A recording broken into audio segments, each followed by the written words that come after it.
云南省党政代表团在沪考察，陈吉宁参加相关活动，共商两地合作交流大计，携手打造东西部协作新典范。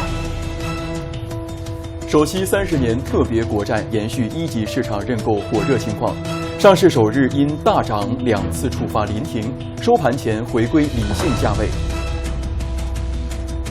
新政后，楼市活跃度明显上升。5月以来，上海二手房网签量超过1.1万套，上周交易量环比前一周上涨25%。京沪超50家出版社联合抵制京东618图书大促，京东已放弃此前促销策略。业线约见5折价大促究竟伤了谁？多个网络平台发布不良价值导向内容专项治理公告，一批炫富网红全平台账号被封号禁言。挪威、爱尔兰、西班牙宣布承认巴勒斯坦国，以色列强烈不满，宣布召回外交官。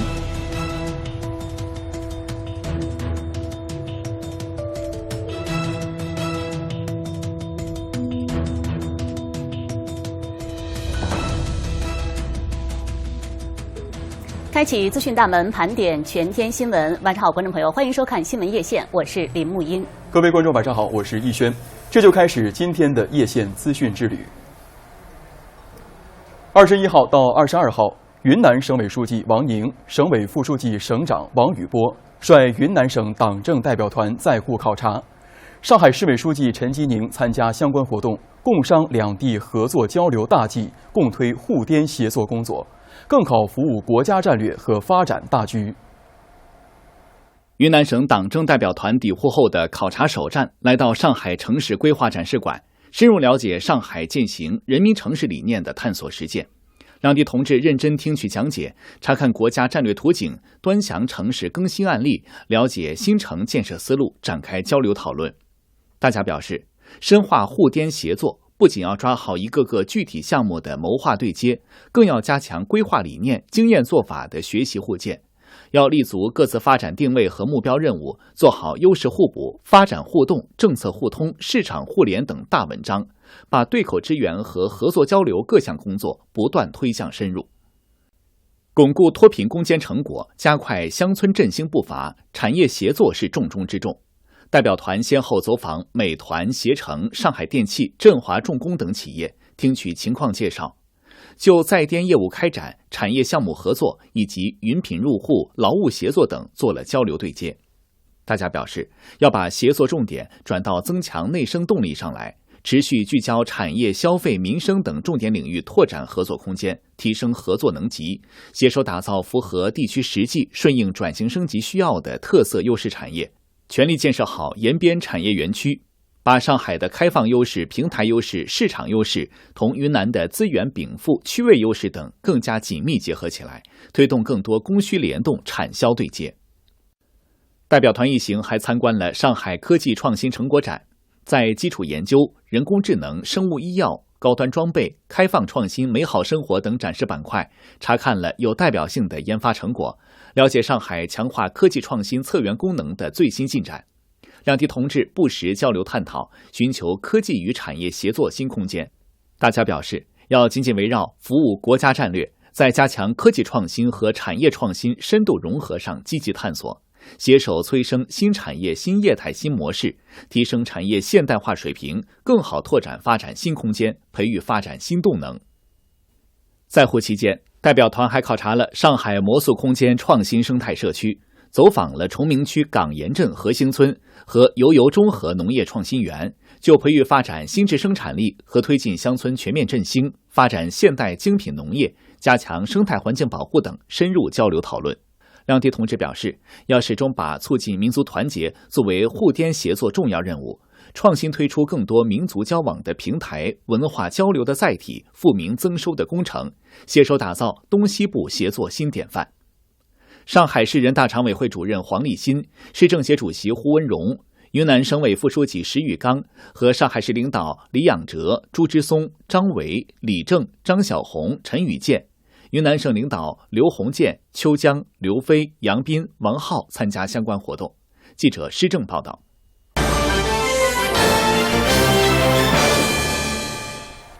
打开疫情封面，今天2024年首期超长期特别国债在沪深交易所上市交易，然而全市场出现了少见的分化情况。银行间市场的一切平稳，而在交易所场内，特别国债走势一度2次触及涨停，临时停牌，随后在最后的3分钟回到了面值101元。罕见的一幕始于开盘，1分钟内，沪市挂牌的24特国01涨幅突破13%，触发半小时临时停牌。在恢复交易9分钟后，这支债券再度大涨至25%，触发第2次停牌。这样的热度同样在深交所上演，深交所上市的特国24701涨幅也超过23%，触发第2次停牌。由于是开放交易第1天，参与者较少，交易额仅1700万。是谁在买入？从交易明细可以看到，每单挂牌的量都不大。对于债券来说，这样的波动比较少见。成交量来看的话，参与主体还是以散户为主，所以说就有一些类似于炒新股的一些性质在。今天的交易热情从一级市场认购中就能看出端倪。本周一，个别股份制银行在网银和柜面推出特别国债认购，以浙商银行为例，3000万分销的额度一抢而光。对于债券来说，收益可以来自2方面：吃票息，或者在2级市场像股票交易一样进行投资。市场分析人士指出，从今年以来，债券市场的热度确实明显高于往年。然而，下午3点27分，24特国01正式恢复交易，面值从约125元回到101元的价位。在机构投资者云集的银行间市场，特别国债维持稳定。市场分析人士建议谨慎追高。其实大多数人是不可能把这个债券拿在手里30年的中间多数人都是会赎回的，都会去卖掉的。但是呢，在卖掉的时候，你之前是以很高的溢价去卖的。一般来说，债券的这个久期它这个到期的期限越长它的波动一般来说都是越大的。记者马杰报道。目前，我国发行的国债可分为储蓄国债和记账式国债，二者在投资者群体、交易方式、流通性等方面都有着显著差异。我们先来了解呢，储蓄国债是政府面向个人投资者发行的，在市场上不可流通，但为了满足投资者的流动性需求呢，也提供了提前兑取机制，不过通常需要支付一定的手续费用。而今天大起大落的超长期特别国债则是记账式国债，由财政部面向全社会各类投资者发行，可以记名、挂失、上市和流通。那相比于储蓄国债呢，记账式国债流通性更好，可以像股票一样交易，其价格呢也随市场行情波动。通常来说，如果市场利率上涨，记账式国债的价格就会下跌，反之则会上涨。专家表示，当前存款利率处于下行通道，超长期特别国债上市交易后受到热捧，符合预期。超长期特别国债由国家信用背书，具有较强的安全性，成为金融机构资产配置的重要标的。此前，包括农商银行在内的部分商业银行扩大债券投资，大行放贷，小行买债，在线投资收益成为银行收入的重要来源。虽然本期超长期特别国债2.57%的利率看上去不算很高，但目前存款利率处于下行通道，购买超长期特别国债可以在当前锁定利率，而且半年付息1次，所以成为个人投资者的重要投资选择。据财政部安排，今年共将发行1万亿元超长期特别国债，包括20年期、30年期和50年期3种，共发行22次。那除了首期400亿元的30年期超长期固定利率付息债，接下来第2期的总额呢也是400亿元，为20年期固定利率付息债。该债券呢将于后天举行竞争性招标。今年全部的超长期特别国债将会在11月中旬发行完毕，付息方式都是按半年付息。超长期特别国债是在今年的政府工作报告中提出的，为系统解决强国建设、民族复兴进程当中的一些重大项目建设的资金问题。今年开始，拟连续几年发行，专项用于国家重大战略实施和重点领域安全能力建设，为其提供长期资金支持。国家发改委昨天表示，超长期特别国债第1批项目已经就位，资金到位将加快建设。好，我们再来聚焦巴以冲突。继本月10号巴勒斯坦国入联后，今天挪威、爱尔兰、西班牙3国领导人宣布正式承认巴勒斯坦国。该认可呢将于本月的28号正式生效。爱尔兰总统哈里斯表示，相信未来几周之内将会有更多的国家加入，共同迈出重要的一步。Ja, god morgen alle sammen. Regjeringen har besluttet at Norge vil anerkjenne staten Palestina. El próximo martes 28 de mayo, España aprobará en su Consejo de Ministros el reconocimiento al Estado de Palestina. We recognize the state of Palestine. 今天，欧洲3国领导人分别宣布了这一消息。挪威首相斯特勒表示，加沙地带持续的战火清楚表明，实现和平与稳定必须基于巴勒斯坦问题的解决。西班牙首相桑切斯也指出，以色列总理内塔尼亚胡并没有解决巴勒斯坦问题的和平计划，令两国方案陷入严峻危机。巴勒斯坦总统阿巴斯随后发表声明，对3国决定表示高度赞赏，并敦促世界各国，特别是尚未承认巴勒斯坦国的欧洲国家，以此为榜样，基于国际法规和国际社会公认的两国方案，承认巴勒斯坦国。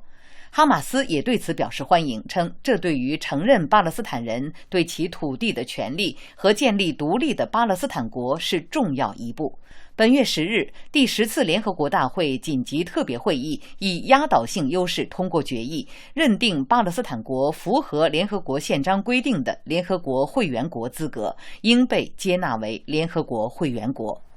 对此，以色列方面则表达了强烈不满。目前，以方已经宣布立即召回驻爱尔兰、挪威以及西班牙大使，并表示以色列不会保持沉默，警告采取进一步措施。对此，专家评论称，以色列内塔尼亚胡政府不管不顾的军事冒险行为正在耗尽国际社会对他的同情，同时削弱2战之后以色列自身建国的合法性基础。此次多国承认巴勒斯坦国，或将加速以色列国内的政治分裂，同时推动加沙人道主义危机的结束。这一次呢，不是一个国家或者2个国家，这是普遍性的行为。所以以色列在外交上他能做的是比较有限的，他担心会有更多的国家仿效承认巴勒斯坦国，甚至会把对以色列的关系降级，甚至撤回。虽然表现出很强硬，但是在加沙问题上，他可能会吸取一些教训，可能会停止这些军事冒险。他现在国内就是围绕这个巴以冲突已经出现了不同的观点，会让内塔尼亚胡内阁的话面临更大的一些压力，特别是在进攻这个拉法问题上。我们知道这个国际刑事法院对他的一个指控，就是这些事情可能都会让他去更加谨慎，让他意识到这个国际社会的压力是越来越大。对于巴勒斯坦来讲呢，可能是政治上的一大胜利。那么同时呢，这可能会有助于加速当前这个冲突的一个结束，或者是达成这个就是更长期稳定的一个停火。越来越多的国家，包括一些美国的盟友，已经意识到，只有巴勒斯坦的建国才能够解决现在加沙的人道主义危机，这可能是解决就是永久性的或者长期性的解决巴以冲突的唯一的出路。您收看的是正在直播的新闻夜线，广告之后新闻继续。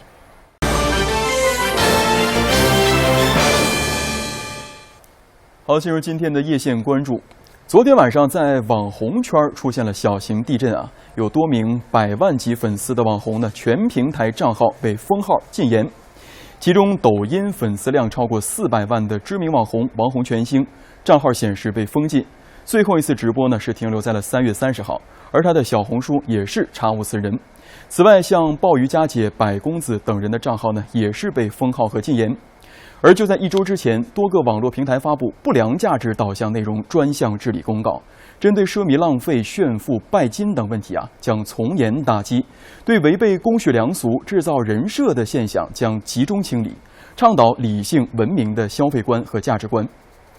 那作为炫富代表的100万级网红王红全星，曾经是发表过不少的言论，包括全身没有8位数不敢出门，在北京某高档小区拥有7套豪宅等等。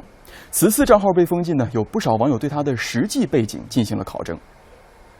公开信息显示，王红全星本名王红全，1993年12月出生于河北唐山。据山东菏泽音乐艺术专修学院官方公众号的一篇文章介绍，王红全为该校毕业生，内地青年演员。文章还称10几岁时，一次意外让他的家庭几乎倾家荡产，随后他选择外出打拼，并走上艺人的道路。2008至2011年左右，他参演了几部电视剧，并有过广告、杂志等拍摄经历。信息还显示，他在2011年担任唐山环保形象大使。但据媒体记者求证，唐山市生态环境局回应称，并没有授予过该称号，具体情况则尚不知情。据天眼查信息，王洪权名下共关联3家公司，分别为保定低语皮具制造有限公司、重庆兴盛泉文化发展有限公司和中式星宝北京文化传媒有限公司，其中2家为存续状态，1家已被注销。此前，他还曾是北京全兴珠宝有限公司的股东，该公司近日新增了注销备案公告。这些公司主要涉及珠宝、皮具、文化等领域，注册资本均在100万至500万元左右。今年3月，王洪全兴的店铺全兴汇在北京开业，主打翡翠珠宝产品。据了解，该店目前仍在营业当中。从所谓的青年演员、环保大使，到走红网络的珠宝商人、百万网红，王洪权的身上明显带有过度包装、虚构人设等等特点。而在一条条炫富拜金视频的背后呢，我们也要继续的追问，这些夸张的表演是否有组织和策划团队呢？高度雷同的视频内容是否还隐藏着更多的利益链条？以窥探为入口，以欲望为诱饵，用拜金主义散播病态的价值观，无疑是对健康社会文化的腐蚀和毒害。监管部门需要坚持常态化、持续性的治理。网友们呢，也需要加强甄别的能力啊，让炫富拜金流量彻底凉凉。转换一个话题，来关注一下现在呢，中老年人膝关节疼痛的情况非常的普遍啊。那很多人呢都用过氨糖，也就是氨基葡萄糖，来提高软骨细胞的修复能力，来缓解头疼，来缓解这个疼痛啊。不过呢，也有人言之凿凿的说呢，氨糖就是安慰剂和智商税。那么对于氨糖这样的关节起到健康有没有作用啊？来看一下求证记者的调查。记者今天走访了多家药店，发现氨糖类保健品卖得很好，尤其受到中老年人的欢迎。它就是保护关节，调节好了，它不就不痛了吗？氨糖吃的话配钙片一起吃，因为要补关节嘛，你总归那个钙要补的。吃了半年了吧，半年多了吧，脚有好起来嘛。不过，在社交媒体上，有人引用医学论文指出，氨糖对于骨关节问题可能只是安慰剂。哈佛官网的这个文章，它的文章就是氨糖有没有用？它的结论很清楚，That's not so clear， 对，不大清楚。顶级期刊呢，爱女节目双盲对照研究，然后结果是什么呢？跟吃安慰剂差不多。这个东西是智商税，不要去买了，浪费钱的，一点用没有的。求证记者请教相关药学专家了解到，目前欧洲的一些国家认为氨糖有一定的临床效果，将其列为处方药。但是在美国、澳大利亚等国，并不认为氨糖有确切的临床疗效，只能作为保健品销售。它的疗效呢，一直有争议的。有些证据呢认为呢，它既可能什么缓解疼痛啊，又能改善症状。但是呢，有些呢大型的设计良好的这个临床试验呢，又说它没有效果。目前来看的话呢，与硫酸软骨素联合使用的话呢，它还是有益的。建议您就医咨询是否需要补充氨糖，另外呢，补充量是多少以及是否需要搭配其他，这个因人而异。专家也提醒，氨糖在国内既有保健品也有药品，需要谨遵医嘱，不能盲目服用。这个主要就是对一些有骨关节炎的人啊，伴有损伤的这些呢，至少没有坏的作用。但有些病那肯定是没有用的，比如说什么跟腱炎啊、骨质疏增生啊、颈椎病啊、腰间盘突出啊、骨骼头坏死啊，这些东西肯定没用的。对肝病的人要比较慎用的，对那个海鲜啊、对甲壳类的食物有过敏史的人呢，不太应该使用。上海电视台记者报道。上周五，随着央行等部门发布楼市重磅政策组合拳，全国范围内目前已经有2线城市率先破局。像武汉和合肥等呢，就宣布下调首付比例和贷款利率，而上海呢也宣布下调个人住房公积金贷款利率，5年期以上最低至 2.85%。那么新政发布以来上海楼市的活跃度是否有所提升？我们来看报道。随着上周五一揽子新政发布，这2天上海新房与二手房市场的客户到访量都出现明显增加。今天中午，记者来到金沙江路上的一家中介门店，看到店内收纳待看房钥匙的箱子已经空了一大半，临近饭点儿，还有不少销售人员匆匆出门接待客户。记者了解到，这家门店这2天的日均带看量相比新政前要上涨50%左右。而新政后的首个周末，这家中介的全市二手房新增带看相比4月周末要平均上涨20%，成交量较前一周周末则提升了超过30%。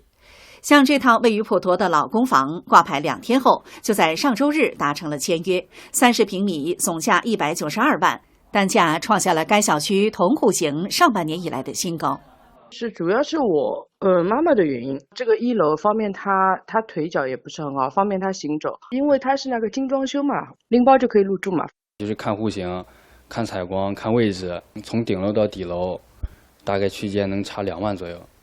数据显示，截至昨天5月份，上海包括商住、住宅在内的二手房成交量超过11000套，其中上周成交接近4600套，环比前一周上涨了25%。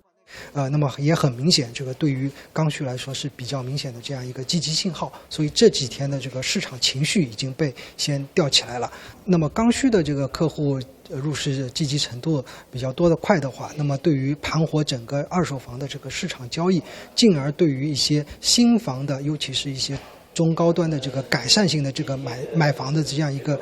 房源去化是比较利好的。在楼市新政出台后，上海个人住房公积金新增贷款利率已应声下调。而记者从沪上多家银行了解到，目前尚未接到关于房贷利率等调整的通知。现在都没变，也没啥官宣，观望的还是居多。记者马杰、翟玉森报道。从今天开始，铁路松江南站正式更名为上海松江站。目前，上海松江站正在进行新站房建设。新站房位于原松江南站北侧，为高架候车厅。记者今天在现场看到巨大的钢屋盖已经完成合拢，施工人员正在进行幕墙和金属屋盖的施工作业，预计11月底将完成全部施工。据了解，上海松江站新建站房主体5层，设计最高聚集人数是5000人。全新的上海松江站建成之后站场的总规模将会达到9台23线，预计年均客流规模达到2000万人次以上，将成为上海的又一个综合枢纽客站，助力提升上海西南片区交通辐射能力。转换一个话题，关注一下最近在杨浦区国顺东路的一个小区里，一辆停在楼下充电的电动自行车电池突然是冒烟起火，把整辆车烧成了一副钢架。而起火的源头就藏在过期的电池里。小区公共视频显示，车主刘先生晚上10点多将电动自行车停放在楼道前的路边充电。第二天早上5点多，这辆正在充电的电动自行车电池区域突然冒出浓烟，紧接着出现明火，整辆车随即陷入火海。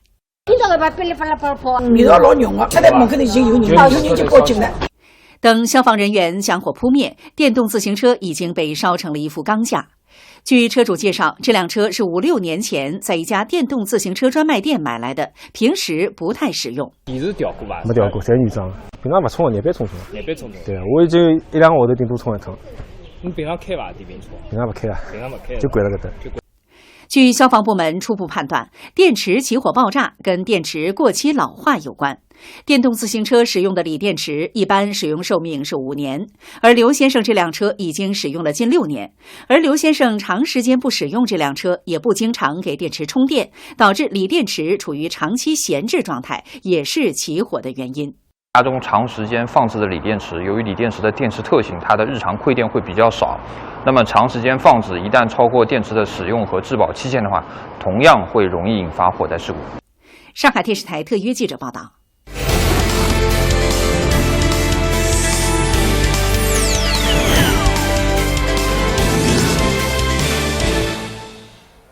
进入一线约见，昨天我们在节目当中报道了多家出版社联合抵制京东618图书大促，舆论浪尖之上，京东图书采销员在这个社交平台上做出了回应，认为促销只是想卖更便宜的书，让利消费者。有出版业内人士向媒体表示，京东已经放弃了此前的促销策略，出版社可以自行决定参加平台活动的种类和打折力度。咱们先来看报道，随后针对这个话题展开约见。我做错了什么？这位京东图书采销员工在微信朋友圈发文表示，618图书促销活动只是想通过薄利多销扩大销量，给合作伙伴们创造收益，也是在促进消费。截至目前，京东官方还没有就此事做出回应，但有读者发现，此前被出版社下架的图书大部分已重新上架销售，价格为原价的3到8折不等。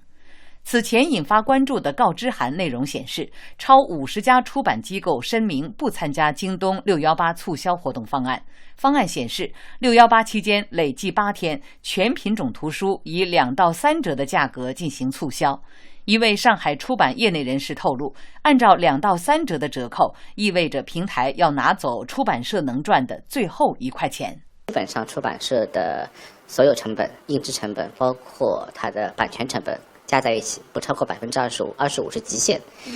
那么有很多民营公司可能会做到更低。那么30折是什么意思？就是说，这是出版社所剩余的最后一口利润，京东要把它全部拿走。针对这场纷争，有读者感叹，现实的情况是书价变得越来越贵，而书价越高，消费者越依赖电商打折。出版社则认为，正是因为越来越多读者习惯了线上下单，出版社只能调高图书定价来应对超低折扣。在业内人士看来，长此以往无益于行业发展。如果说我们继续满足于平台的这样的一个高折扣高定价低折扣的这样一种竞争需求的话，出版社的整个一个利润的空间会越来越窄，会导致出版社在内容生产上的质量会下降，实际上到最后伤害的还是读者。针对图书价格，国家新闻出版署早在2021年就明确提出，要推动图书价格立法，有效制止网上网下出版物销售恶性价格战。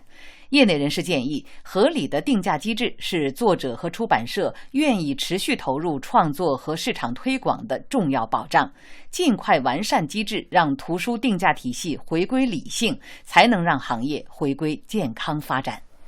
今天走进我们演播室的嘉宾是上海市价格学会副会长、上海财经大学电子商务研究中心主任劳伯林。劳教授您好，欢迎您。在我们展开今天的话题讨论之前呢，咱们还是先来更深层次的挖掘一下今天讨论这个问题的深层次原因啊。因为这个618年度大促呢，平台商家都非常看重，在年销售量当中占比也是很重的。为什么多家出版社要联合抵制促销？这个背后的原因究竟是什么？我们今天独家采访了上海辞书出版社社长秦志华，先来听听他的观点。我个人理解，从之前京东的一些要求，包括各个出版社的一些反映的情况来看，京东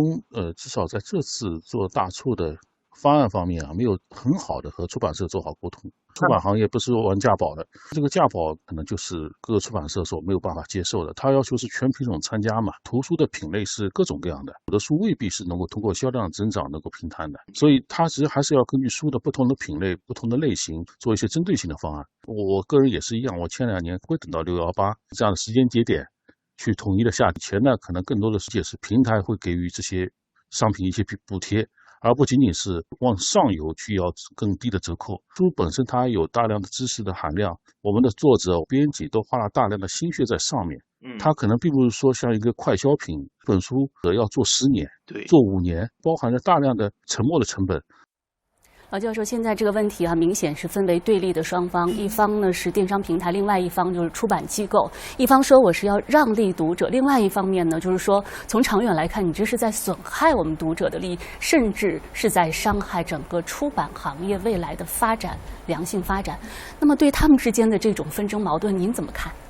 我上来是觉得挺唏嘘的。因为作为一个电商研究者，我们都非常清楚地记得，就当年我们的电商鼻祖起步的时候，和图书就是第一个携手的这个产品。那走到今天的话呢，围绕着我们的出版社和我们的这个电商平台之间，却闹出了这样一个矛盾。而且其实这个矛盾说来也不是今天第一次暴露出来，只不过说原本就在，但是这一次或许是引发了导火索了。那我自己觉得是这样子的，就是说从一个电商节日的促销来说，本身并没有错。但是呢，促销的时候怎么样通过各方的协调，把我们的促销工作去做得更好，而不是说一刀切。因为今天我们会发现，出版业今天跳得比较高，最大的一句话一直在说，就是可能是触碰到了成本的底线了。如果我们大家能够坐下来协商，同时不是说对于我所有的品类，也就是说，其实图书当中也像我们平常说的，有引流款、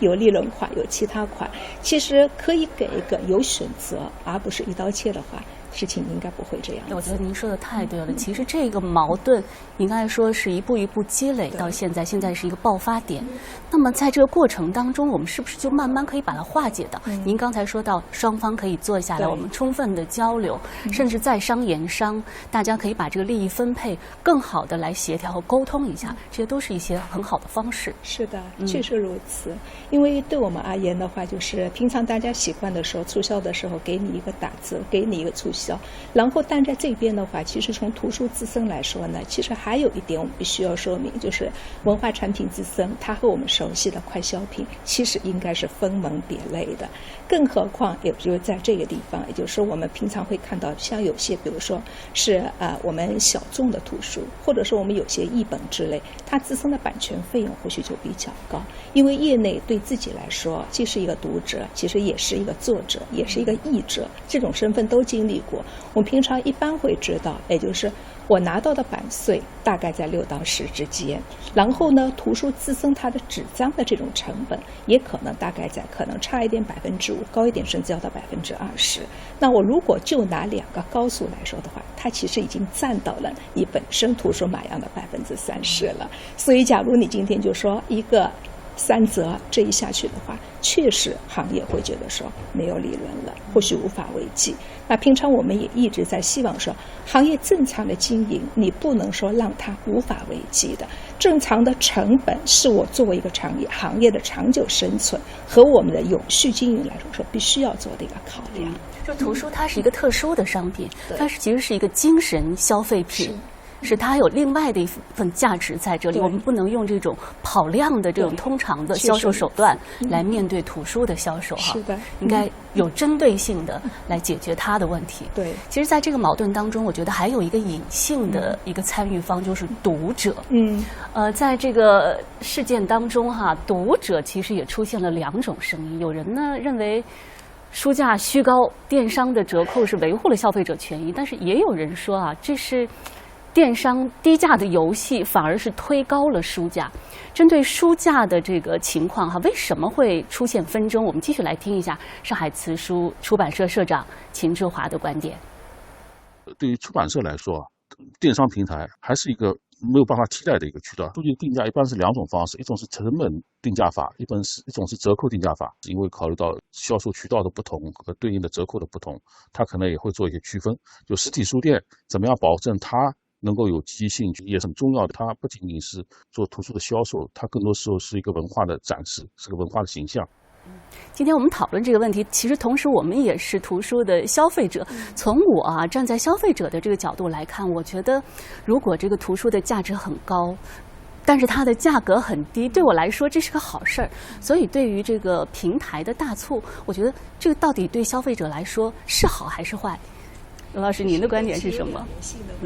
就是如果我们是站在一个消费者角度上来说的话呢，看到价格低一点，总觉得是比较合算的。但是你跳出这一点，站到合理角度来说，我们说这任何一件商品，它的价格和价值之间其实是一种匹配，而不应该是一种背离。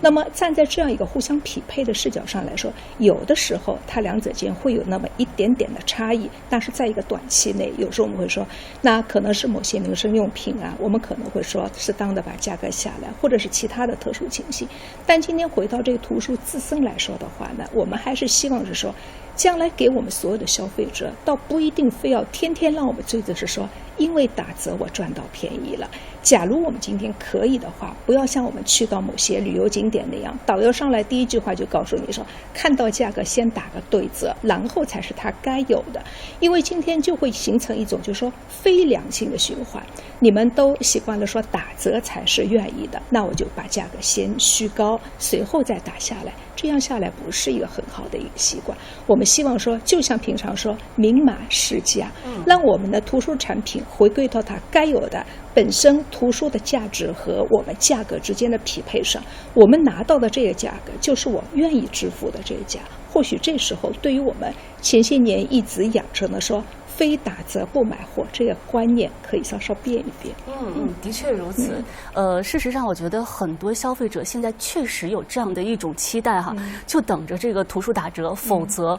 我就对这个原价的图书我就望而却步，我暂时先放一放。你觉得这种是不是一种短视的一个选择？相对来说有点短视，也就是说，我们如果是觉得都要通过打折我才去购买它，那回过头来，其实我们就在质疑，那当初你这个定价机制它的合理性到底在哪里？那么同时，就像我们这一次看到的这种出版业的抵制，是因为他觉得你这个价格的往下打的这个折，已经打到了我行业无法为继。那这时候回来还是那句话，它不像我们有些快消品，你说服装可能过季了，或者说过了这潮流的，它就要快速的去库存。但是我们有一部分的图书产品其实并非如此。同时，它作为一个内容的创作者，其实也是希望我们说，因为让它行业有一定的利润，能够让它吸引好的内容，做出好的产品，而不是说通过唯有这一条价格把它全部往低价上头去走。那么现在我们针对这个矛盾问题还是想找一点解决的途径和方式哈。比如说，我们从电商的这个角度来说，我们是不是可以运用好自己的这个平台优势，运用好我们的促销手段，来真正的推动这些图书出版行业哈，把这个图书销售给广大的读者？确实如此，就像我今天在参加这个节目的时候，蛮少有的。我说我用了2个身份，一个是从价格协会的角度去看待这件事情，还有一个就是从一个电商研究者的视角去看。那我想表达的说，不因为今天这项矛盾，从此感觉是说我们的电商平台和我们的出版行业，我们互相之间就说拜拜了，不应该如此。对于我们的数字平台来说，利用我们的数字渠道，帮助我们类似像图书这类相应的产品送达到更多的我们的受众的手中，这是他扮演了一个非常好的角色。但是这些年来，我们有的时候会发现，就是说，可能我们的平台在促销上，在跑量这一点上做到了真的是够极致的了。但事实其实该做的是什么？我们今天不是说出版业从此会说，我跟你电子平台、跟你的图书这个销售渠道跑了，我走我自己的。只是专注于我的实体店，我是觉得不应该如此。那今天你应该是什么？用好这个平台。我们甚至会说，这次618是取消了预售。我个人观点，如果图书上头可以做个预售的话，你就可以形成我们消费者所要的对某一类图书的一个集合的量，然后让我们这批图书不要像以前说我印了几千本躺在仓库里头，你今天是按照我这预售量，我就可以来即时的给你做印刷。那么再到我们有些特殊的这个孤本等等，你到实体书店你不见得见到它，但是电商上我们可以说这张 list 它够长，你通过这份目录能找到你想的各种各样的东西。所以今天其实是应该通过这件事，我们对双方利益的平衡有一种新的考量，但是从此之后应该是更好的携起手来，用好这个渠道，把我们的图书出版行业，包括为我们的读者服务去做到更好。的确如此，我们希望它能够朝这个良好的方向发展，但是目前现实的情况还是比较令人担忧。我这有一个数据说，去年呢，图书零售市场实际销售金额同比下降了7.04%。那么对于这个图书行业未来的发展，究竟该如何来选择？咱们继续来听一下秦志华的观点。我们出版行业不仅受这个低价的困扰，现在盗版书的大量的泛滥，倒逼出版社去控制成本，去拉高定价，去完成短期的绩效。这样的短期的行为会打破原先出版社所坚持的长期主义的思维方式，就导致了整个的生态会被破坏掉。很多出版社据我了解，针对实体书店、针对平台电商，它是都有不同的产品形态和产品定价的方式的。我们还是要平衡好两者之间的关系的。要平衡好两者之间的关系啊，毕竟现在已经是一个数字时代了，两者一定要携手才能够实现共赢。确实如此，也就是说，拥抱数字化，这是一个不争的事实。那我们的图书或许是说，纸面的书依然有它存在的必要，但是同时也可能考虑，今天很多人会说，我很少买纸面书了，我电子书看的比较多。我们也把这块渠道用起来。那借助这块渠道做的时候，就需要我们的双方之间互相的携手，才能一起就说做好更好的读者服务。非常感谢劳老师今天来到了演播室，为我们针对这个问题展开的一些解读。那数字化时代呢，出版行业和电商平台其实都面临着新的挑战，需要在平衡各种渠道、保护知识产权、关注消费者需求很多方面要找到平衡点。我们也期待着他们双方能够良性互动、携手合作，在创新和变革当中共同推动文化和知识的传播。您收看的是正在直播的新闻夜线，广告之后新闻继续。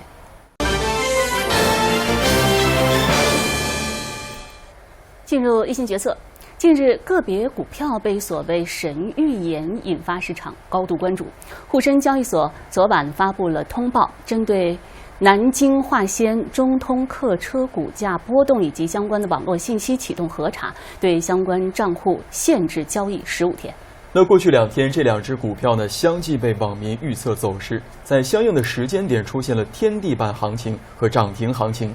2家公司随后都发布了公告，称呢不存在内幕交易等等这些违规的情况。今天南京化纤开盘不久呢就封死跌停，中通客车下跌超过了6%。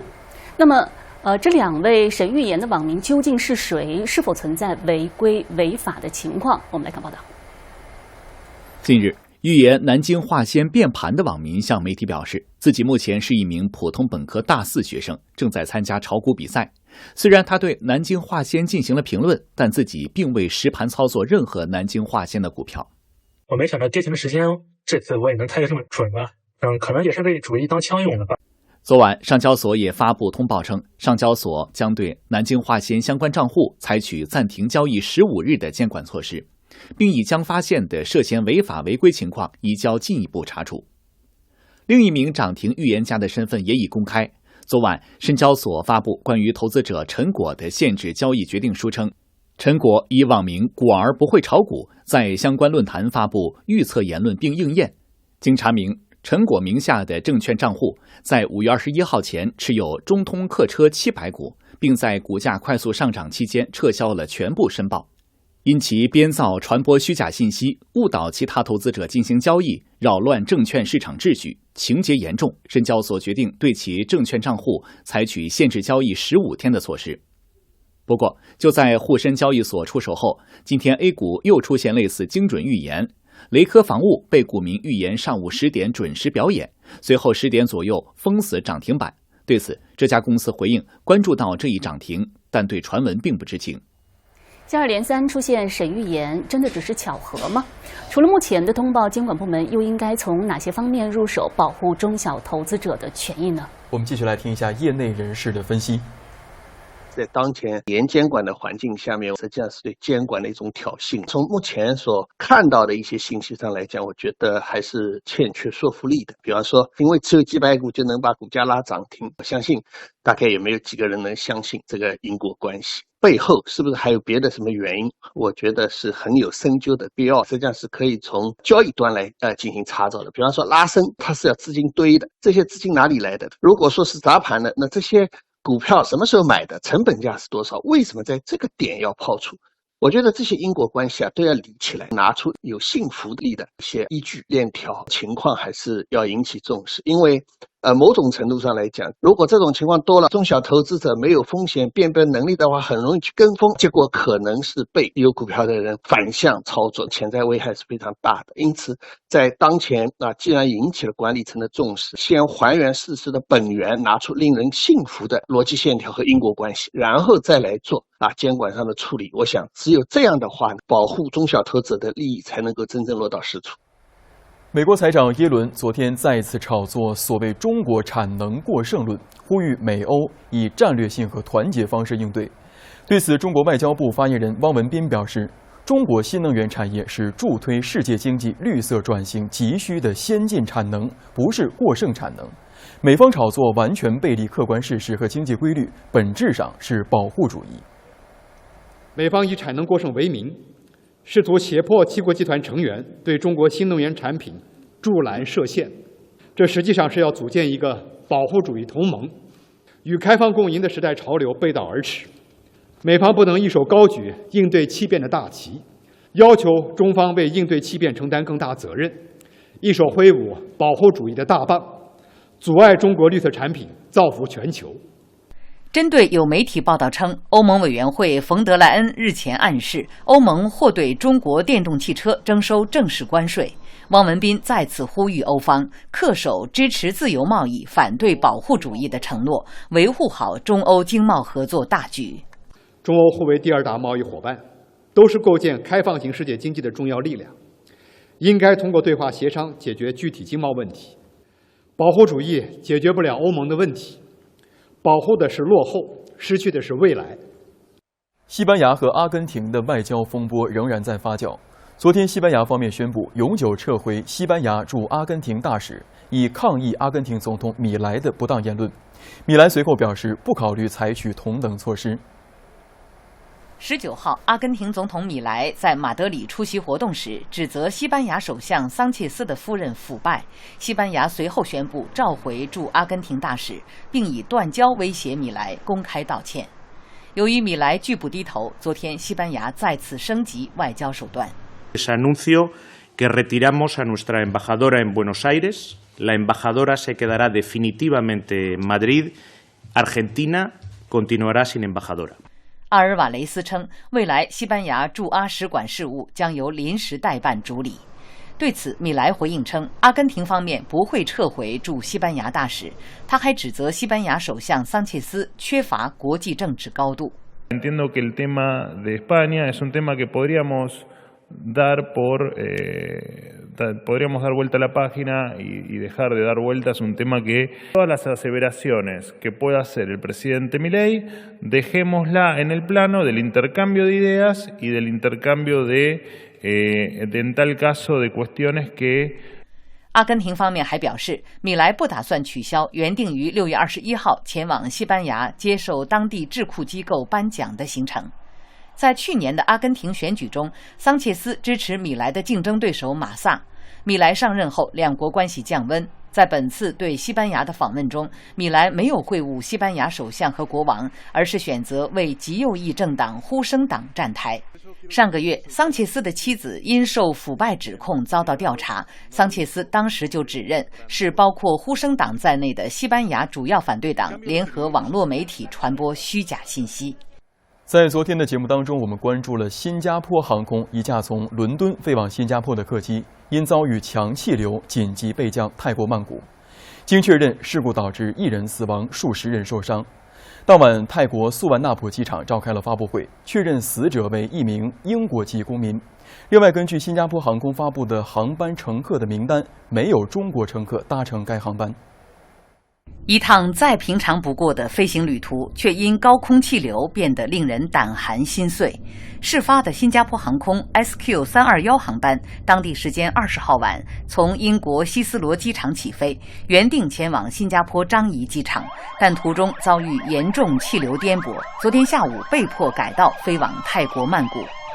24小时飞行雷达网站数据显示，该客机在3分钟内从11300米急剧降到9400米，在这一高度停留不到10分钟，再次迅速下降，随后不到半小时紧急降落在曼谷素万纳普机场。该航班上共有211名乘客和18名机组人员。由于事发时飞机正处于巡航高度，许多乘客未系安全带。They won't really have time to really react and do something about it, because if I remember correctly, I think the seatbelt signs were off, but I saw people from across the aisle just like going completely horizontal, hitting the ceiling. 机上乘客拍摄的照片显示，舱内氧气面罩脱落，机舱面板不同程度受损，物品散落一地。飞机降落后，救援人员紧急进入机舱内，转运伤员至当地医院。I'm in a lot of pain, and it was quite scary, but yeah, I don't think I'll be flying again for a while.